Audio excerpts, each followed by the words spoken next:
Esther Chapter 2.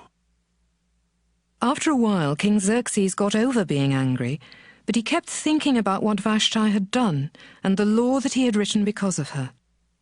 Then the king's personal servants said, "Your Majesty, a search must be made to find you some beautiful young women. You can select officers in every province to bring them to the place where you keep your wives in the capital city of Susa. Put your servant Haggai in charge of them, since that is his job. He can see to it that they are given the proper beauty treatments. Then let the young woman who pleases you most take Vashti's place as queen."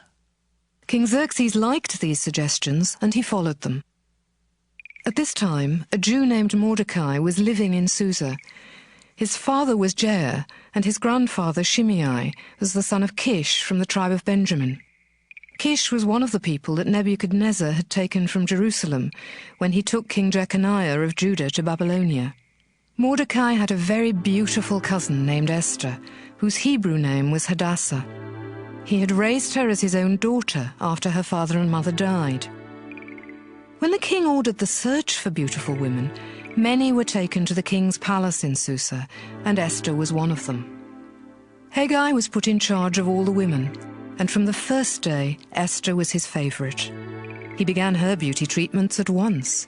He also gave her plenty of food and 7 special maids from the king's palace, and they had the best rooms.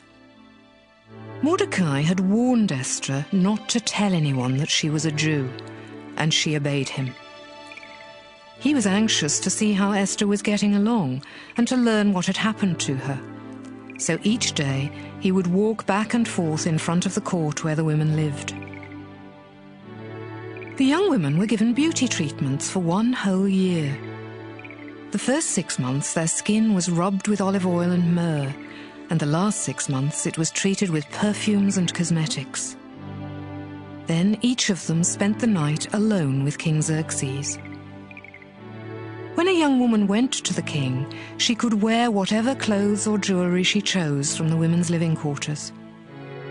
In the evening, she would go to the king, and the following morning she would go to the place where his wives stayed after being with him.